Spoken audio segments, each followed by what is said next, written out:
ಅವರು ಮುಖ್ಯಮಂತ್ರಿಯಲ್ಲ, ಯಾವುದೇ ಸಚಿವನೂ ಅಲ್ಲ. ಆದರೆ ಆತನಿಗಾಗಿ ಕಾಯುತ್ತಿದ್ದಿದ್ದು ಸಹಸ್ರಾರು ಮಂದಿ. ಕಾಸು ಮದ್ಯ ಕೊಟ್ಟು ವಾಹನ ಕಳುಹಿಸಿ ಜನರಿಗೆ ಮನವಿ ಮಾಡಿದರೂ ರಾಜಕಾರಣಿಗಳ ಸಭೆಗಳಿಗೆ ಜನ ಬರೋದು ಅಪರೂಪ. ಆದರೆ ಕಾಸು ಕೊಡೋದಿರಲಿ, ಕನಿಷ್ಠ ಬರುವಂತೆ ಆಹ್ವಾನ ನೀಡಿದವರೂ ಇಲ್ಲ. ಆದರೆ ಬರುತ್ತಿದ್ದಾನಂತೆ ಎಂಬ ಒಂದು ಸಂದೇಶವೇ ಅಷ್ಟು ಜನರನ್ನು ಅಲ್ಲಿಗೆ ಸೇರಿಸಿತ್ತು. ಅಷ್ಟೇ ಅಲ್ಲ, ಸುರಿಯುತ್ತಿರುವ ಮಳೆಯನ್ನು ಲೆಕ್ಕಿಸದೆ ಆತನ ದರ್ಶನಕ್ಕಾಗಿ ಅಷ್ಟು ಮಂದಿ ಒಂದೇ ಬಾರಿಗೆ ಮುಗಿಬಿದ್ದಿದ್ದರು.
ನಿಜ, ಸಾವು ಅಂದರೆ ಹೀಗಿರಬೇಕೋ ಹೀಗಂತ ಹಿರಿಯ ಜೀವವೊಂದು ಹೇಳುತ್ತಿದ್ದರೆ ಆತನ ಕಣ್ಣು ತೇವವಾಗಿತ್ತು.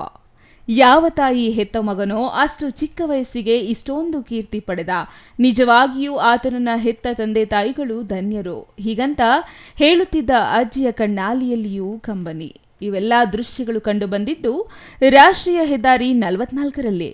ಹೊಸದಾಗಿ ಡಿಮಾರ್ಟ್ ಆರಂಭವಾಗಿದೆಯಲ್ಲ, ಅದರ ಮುಂದಿನ ಹೆದ್ದಾರಿಯಲ್ಲಿ ಇಂದು ಜನವೋ ಜನ. ಸುರಿಯುತ್ತಿರುವ ಮಳೆಯಲ್ಲಿಯೂ ರಾಷ್ಟ್ರಧ್ವಜ ಹಿಡಿದ ಜನ ಭಾರತ ಮಾತಾ ಕಿ ಜೈ ಎಂಬ ಘೋಷಣೆಗಳನ್ನು ಕೂಗುತ್ತಿದ್ದಾರೆ.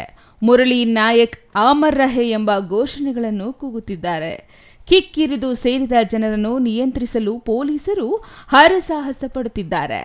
ಮಧ್ಯಾಹ್ನ 12 ಗಂಟೆಯಿಂದಲೇ ಅಗಲಿದ ವೀರಯೋಧ ಮುರಳಿ ನಾಯಕ್ ಅವರ ಪಾರ್ಥಿವ ಶರೀರ ಈಗ ಬರಲಿದೆ, ಆಗ ಬರಲಿದೆ ಅಂತ ಊಟವನ್ನು ಮರೆತು ಜನ ಎದುರು ನೋಡುತ್ತಿದ್ದರು. ಸೇನೆಯ ವಾಹನ ದೂರದಲ್ಲೆಲ್ಲೋ ಹೆದ್ದಾರಿಯಲ್ಲಿ ಕಾಣಿಸುತ್ತಿದ್ದಂತೆ ಏಕಕಾಲದಲ್ಲಿ ಘೋಷಣೆಗಳು ಮೊಳಗಿದವು.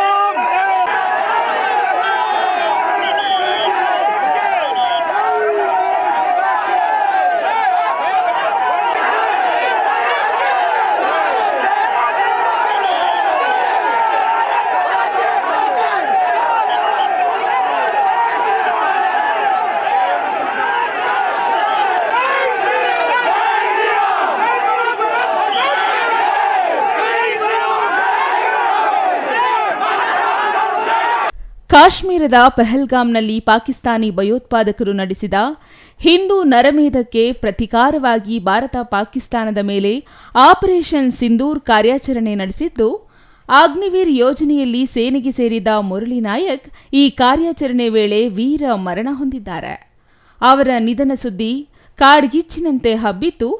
ಅವರ ಪಾರ್ಥಿವ ಶರೀರ ಅಂತಾರಾಷ್ಟ್ರೀಯ ವಿಮಾನ ನಿಲ್ದಾಣದ ಮೂಲಕ ಹುಟ್ಟೂರಿಗೆ ಹೋಗುತ್ತಿದೆ ಎಂಬ ಮಾಹಿತಿ ತಿಳಿಯುತ್ತಿದ್ದಂತೆ ಅಪಾರ ಸಂಖ್ಯೆಯಲ್ಲಿ ಜನ ಹೆದ್ದಾರಿಯಲ್ಲಿ ಸೇರಿದ್ದರು. ಪಾಕಿಸ್ತಾನದ ದಾಳಿ ವೇಳೆ ನೆರೆಯ ಆಂಧ್ರಪ್ರದೇಶದ ಕಲ್ಲಿಕೊಂಡ್ಲ ಗ್ರಾಮದ ಶ್ರೀರಾಮುಲು ನಾಯಕ್ ಹಾಗೂ ಜ್ಯೋತಿಬಾಯಿ ದಂಪತಿಗಳ ಏಕೈಕ ಪುತ್ರ ಮುರಳಿ ನಾಯಕ್ ಹುತಾತ್ಮರಾಗಿದ್ದಾರೆ. ಸುದ್ದಿ ತಿಳಿಯುತ್ತಿದ್ದಂತೆ ಕುಟುಂಬದಲ್ಲಿ ಆಕ್ರಂದನ ಮುಗಿಲು ಮುಟ್ಟಿದೆ. ಹುತಾತ್ಮ ಮುರಳಿ ನಾಯಕ್ ಮನೆಗೆ ಆಂಧ್ರಪ್ರದೇಶದ ಸಮಾಜ ಕಲ್ಯಾಣ ಸಚಿವೆ ಸುಮಿತ್ರಮ್ಮ ಭೇಟಿ ನೀಡಿ ಸಂತೈಸಿದ್ದಾರೆ. ಭಾರತ ಮಾತೆಯ ವೀರಪುತ್ರ ಮುರಳಿ ನಾಯಕ್ ಹೆಸರು ಸೂರ್ಯ ಚಂದ್ರರಿರುವ ತನಕ ಅಮರವಾಗಿರುತ್ತದೆ. ದೇಶಕ್ಕಾಗಿ ಪ್ರಾಣತ್ಯಾಗ ಮಾಡಿದ ಮುರಳಿ ನಾಯಕ್ ಕುಟುಂಬದ ಜೊತೆ ಆಂಧ್ರ ಸರ್ಕಾರ ನಿಲ್ಲುತ್ತದೆ ಎಂದು ಭರವಸೆ ನೀಡಿದ್ದಾರೆ. ಇಂದು ಆಂಧ್ರಪ್ರದೇಶದ ಮುಖ್ಯಮಂತ್ರಿ ಚಂದ್ರಬಾಬು ನಾಯ್ಡು ಸಂತ್ರಸ್ತ ಕುಟುಂಬಕ್ಕೆ ಕರೆ ಮಾಡಿ ಸಂತೈಸಿದ್ದಾರೆ. ముఖ్యమంత్రి గారు సెపరేట్ గా మన రాష్ట్రం తరఫున అందజేస్తారు, ప్రధానమంత్రి గారు అందజేస్తారు. ఈ సేవలు గుర్తిస్తాం. నా వంతుగా కూడా మీరు ఆసరాగా ఉండాలని 5 లక్షల రూపాయలు అందజేస్తున్నాం.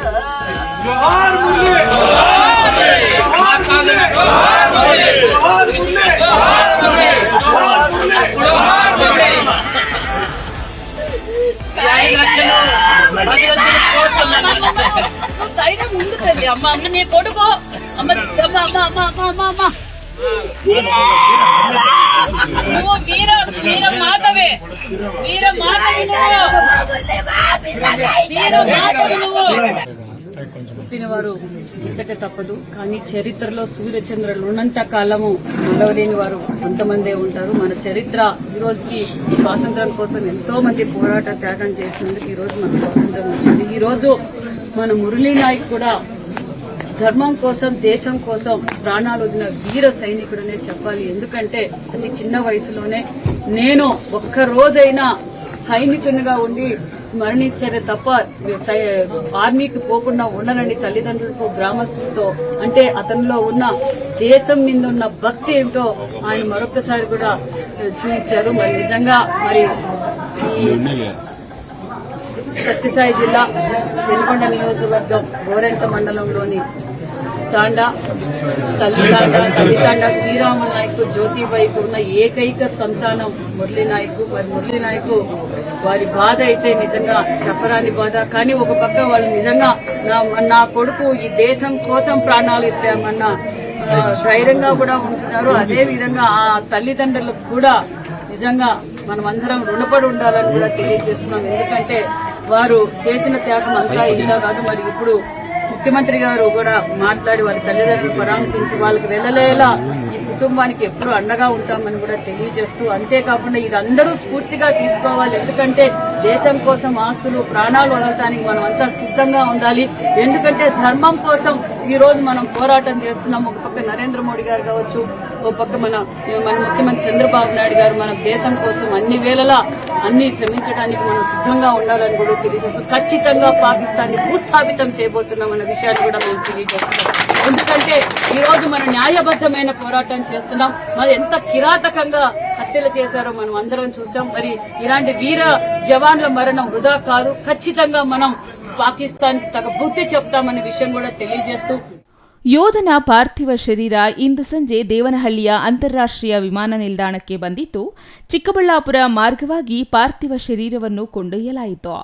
ಈ ವಿಚಾರ ತಿಳಿದ ಚಿಕ್ಕಬಳ್ಳಾಪುರ ತಾಲೂಕಿನ ಜನತೆ ಏಕಕಾಲದಲ್ಲಿ ಹೆದ್ದಾರಿಯಲ್ಲಿ ಜಮಾಯಿಸಿದರು. ರಾಷ್ಟ್ರಧ್ವಜ, ಹೂವಿನ ಹಾರ, ಹೂವು ಹಿಡಿದು ಭಾರತ ಮಾತಾ ಕಿ ಜೈ, ಮುರಳಿ ನಾಯಕ್ ಅಮರ್ ರಹೆ, ಭಾರತೀಯ ಸೇನೆಗೆ ಜೈಕಾರ ಹಾಕುತ್ತಾ ಹೆದ್ದಾರಿಯಲ್ಲಿ ಜಮಾಯಿಸಿದರು. ಹೆದ್ದಾರಿಯಲ್ಲಿ ಜನ ಜಮಾಯಿಸುತ್ತಿದ್ದಂತೆ ಎಚ್ಚೆತ್ತ ಚಿಕ್ಕಬಳ್ಳಾಪುರ ಪೊಲೀಸರು ಹೆದ್ದಾರಿಯಲ್ಲಿ ಭದ್ರತೆ ನಿಯೋಜಿಸಿದರು. ಆದರೆ ಪೊಲೀಸರ ಭದ್ರತೆಯನ್ನು ಮೀರಿ ಜನ ಸೇರಿದ ಪರಿಣಾಮ ಪೊಲೀಸರು ಅಸಹಾಯಕರಾದರು.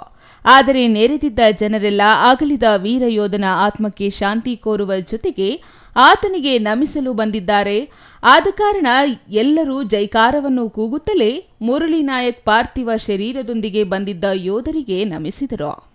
ಕೆಲಕಾಲ ಚಿಕ್ಕಬಳ್ಳಾಪುರ ಹೊರವಲಯದ ರಾಷ್ಟ್ರೀಯ ಹೆದ್ದಾರಿ 44ರಲ್ಲಿ ಪಾರ್ಥಿವ ಶರೀರ ಹೊತ್ತಿದ್ದ ವಾಹನ ನಿಲ್ಲಿಸಿ ನಂತರ ಬಾಗೇಪಲ್ಲಿ ಮಾರ್ಗವಾಗಿ ಆಂಧ್ರಪ್ರದೇಶದ ಗೋರೆಂಟ್ಲ ತಾಲೂಕಿನ ಯೋಧನ ಹುಟ್ಟೂರಿನತ್ತ ಸಾಗಿತು.